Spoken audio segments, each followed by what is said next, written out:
Sveiki sugrįžę, mes tęsime pranešimus ir kitas pranešėjas Lukas Yla, Bolt automobilių dalymosi operacijų vadovas. Bolt siekia kurti tvarius miestus, skirtus žmonėms, todėl siūlo alternatyvas nuosaviems automobiliams, pavėžėjimo paslaugas, automobilių, paspirtukų bei elektrinių dviračių nuomą, maisto ir prekių pristatymą. Bolt geografija šiandien atrodo štai taip. 5 kontinentai, daugiau nei 45 šalys, daugiau nei 500 miestų. Kviečiu Luką Ylą, Bolt automobilių dalymosi operacijų vadovą, pasidalinti apie inovatyves Bolt strategijas, pasaulinės veiklos masto didinimo iššūkius ir judumo mieste ateitį. Pasitikite.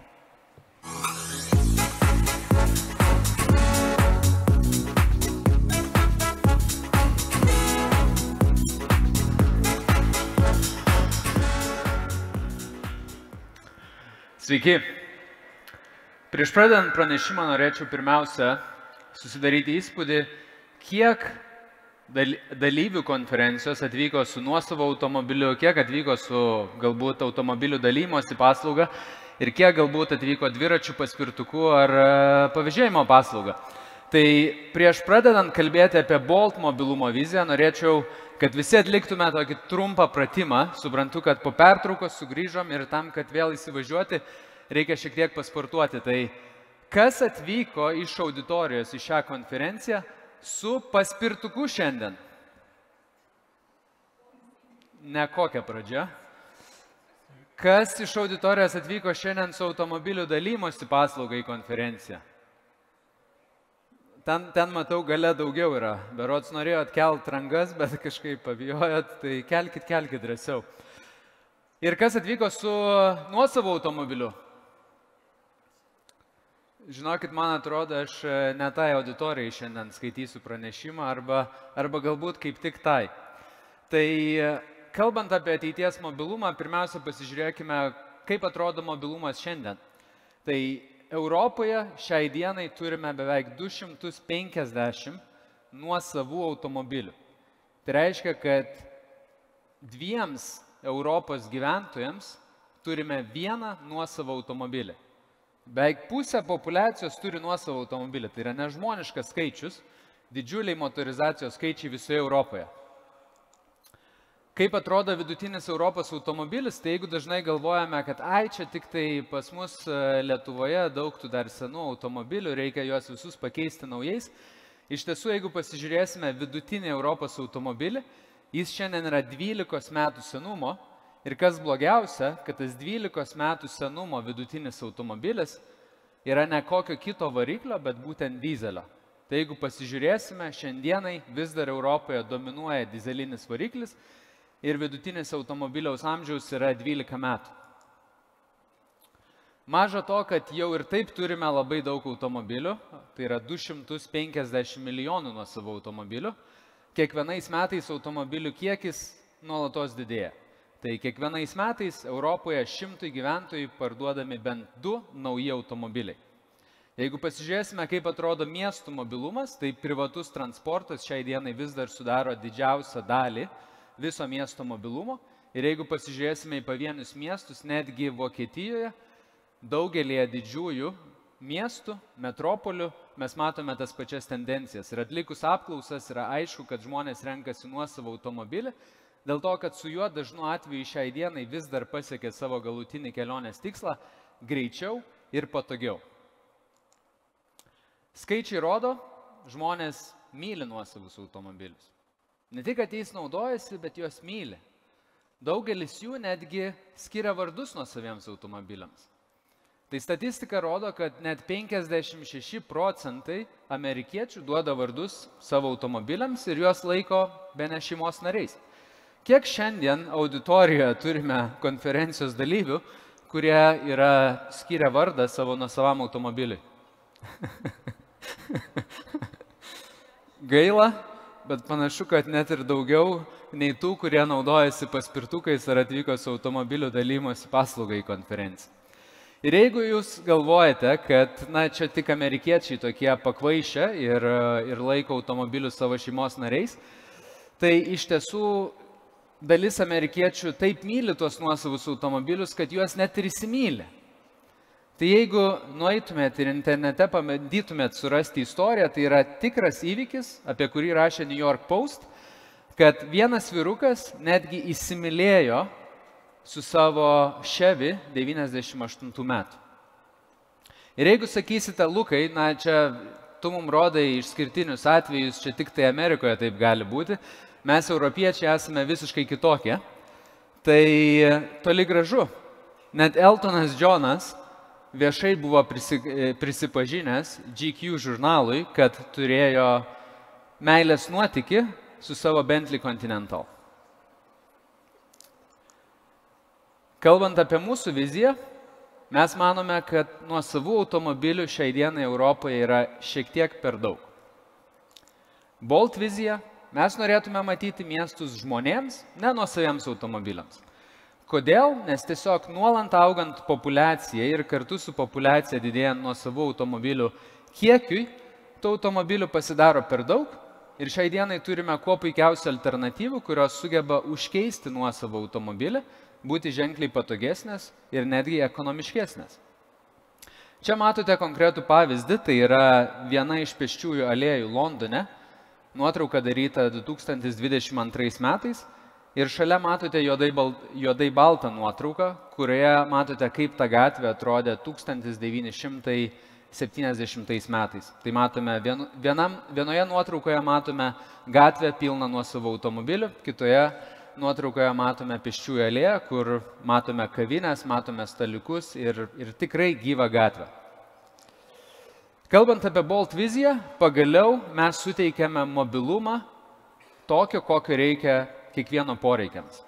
Tai pasižiūrėję į bendrą miesto mobilumą ar kaip žmonės naudojasi nuosavais automobiliais, pirmiausia, mes startavome 2013 metais su pavėžėjimo paslauga, siekdami pagerinti ir pakelti kokybę būtent taksi paslaugos mieste ir ją demokratizuoti, suteikti kuo daugiau žmonių galimybę užsidirbti dirbant pavėžėjais ir suteikti transportą mūsų vartotojams.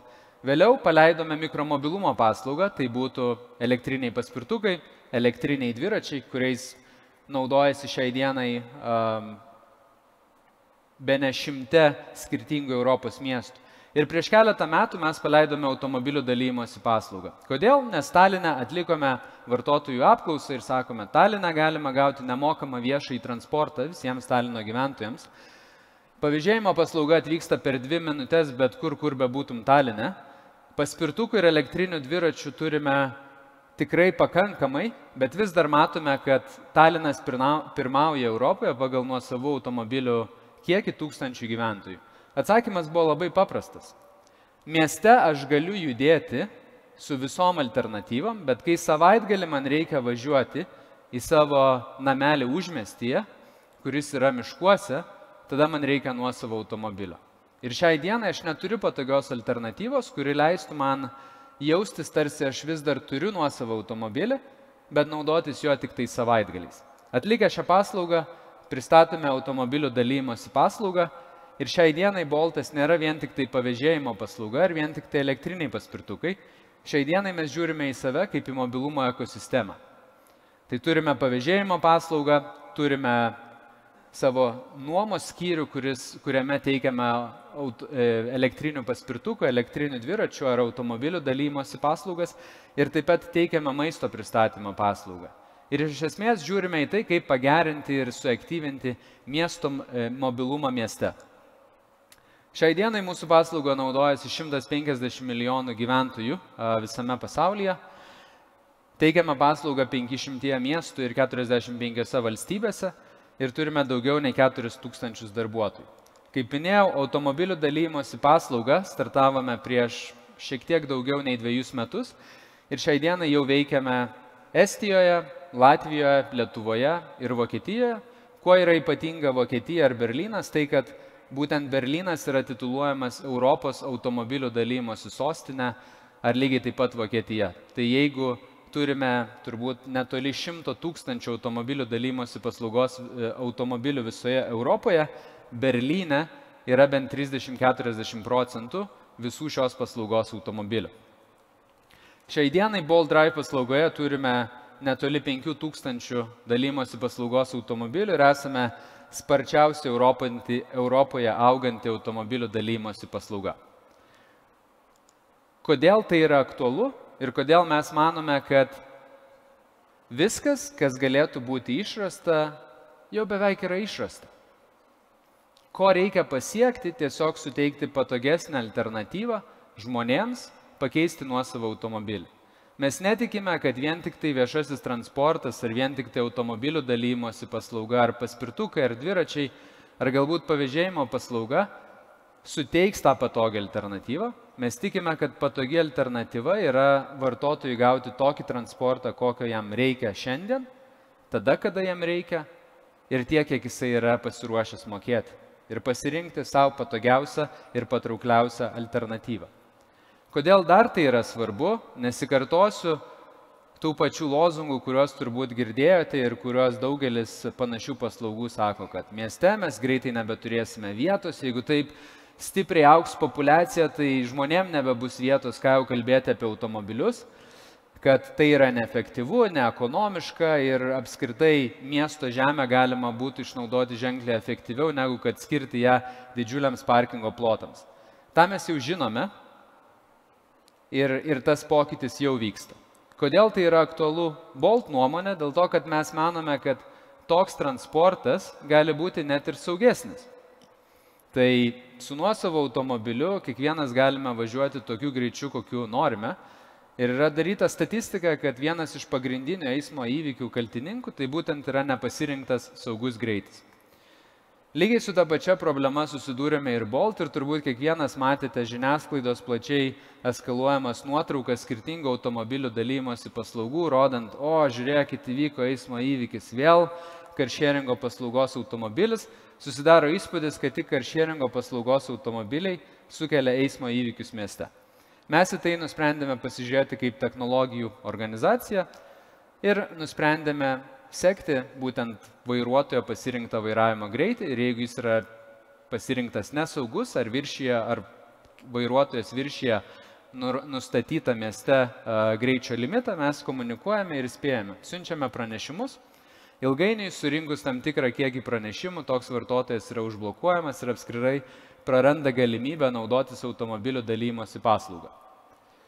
Jeigu yra pasirinktas ženkliai per didelis greitis ir jis yra viršijimas, tuo metu mes iš karto net nelaukiam kelių pranešimų, bet iš karto blokuojam prieigą prie mūsų paslaugos automobilių.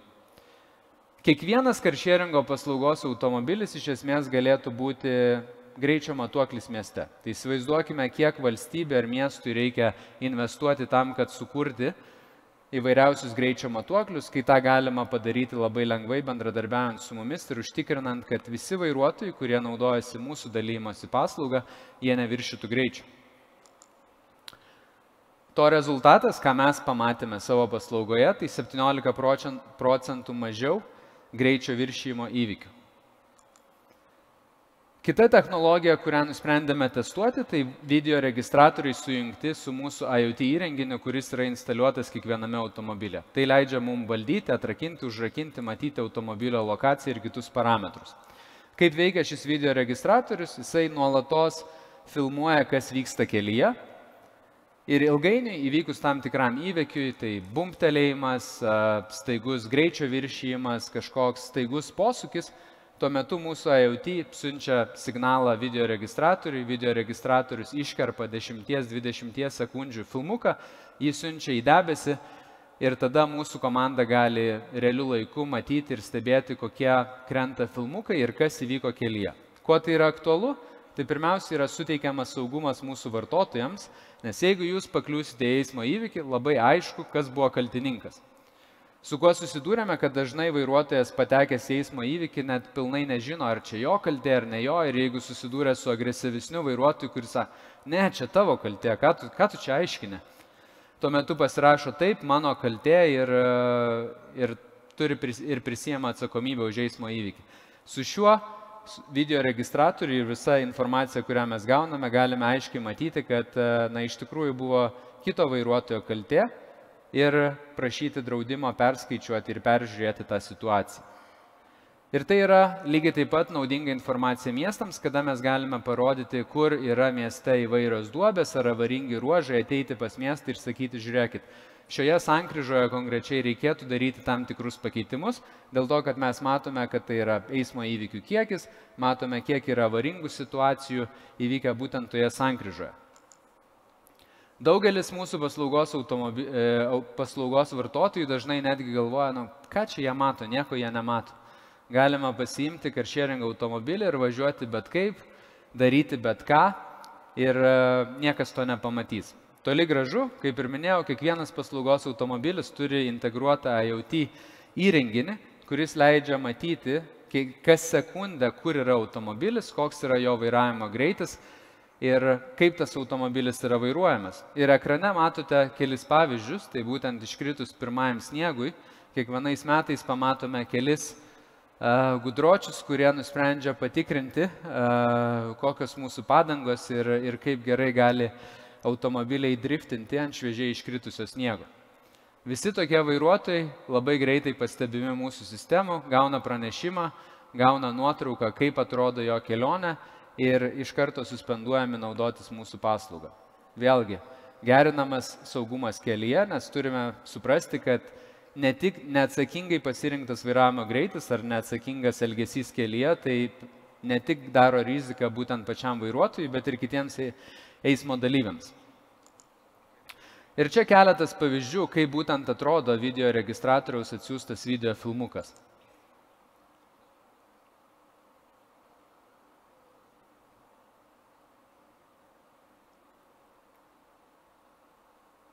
Matome, kad eismo įvykis, truko vos, kad įvyktų eismo įvykis, dėl tiesiog nesaugaus manevravimo kelyje ir nusprendus nestaptelti. Taip pat matome, kad kitas vairuotojas staptelėjo, bet net nesiteikė parodyti posūkį, kad jis planuoja sukti. Tai vėlgi įdomi situacija, kurią įdomu, jeigu būtų įvykęs eismo įvykis, kaip traktuotų draudikas, būtent šitoje situacijoje, kieno buvo kaltė eismo įvykio. Kitas panašus filmukas.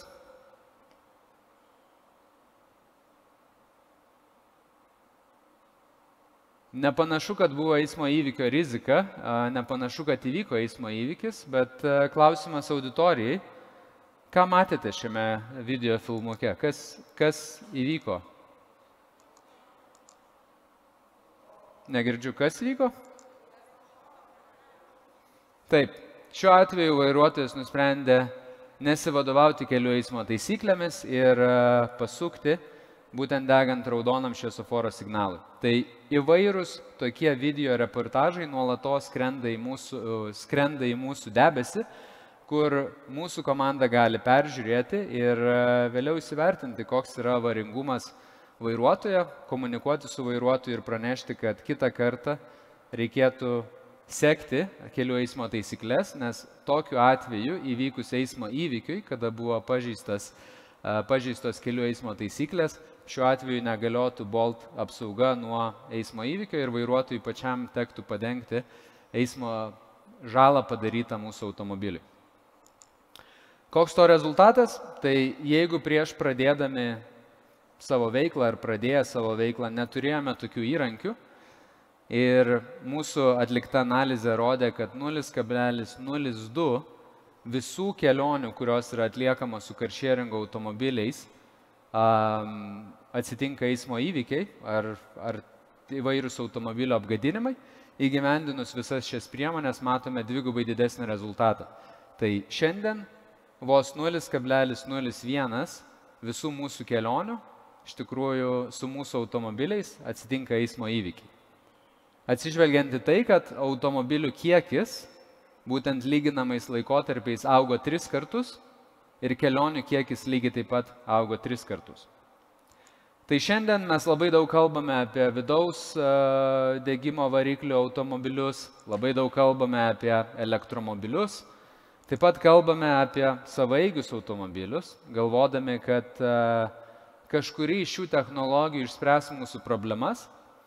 Bet taip, kaip matome ateitį mes Bolt, tiesiog pasižiūrime į šį skaičių.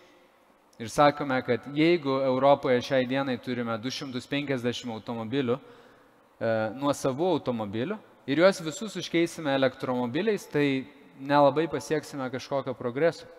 Turbūt net nelabai pasieksime progreso, jeigu visus tuos automobilius užkeisime savaigiais automobiliais.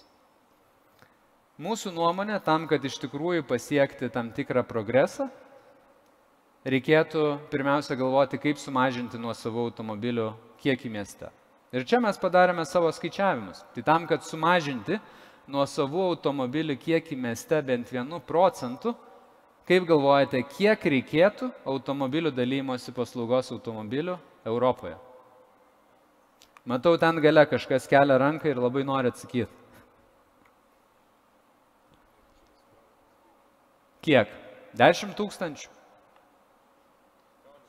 20?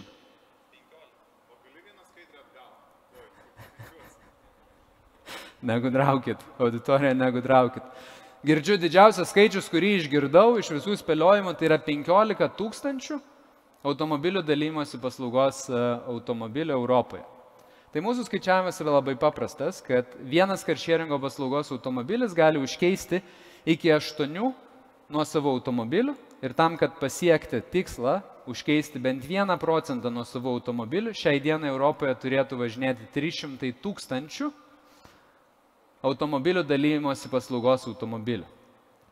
Ir kad ir kokio dydžio organizacija būtume Bolt, mes suprantame, kad vieni mes to nepasieksime.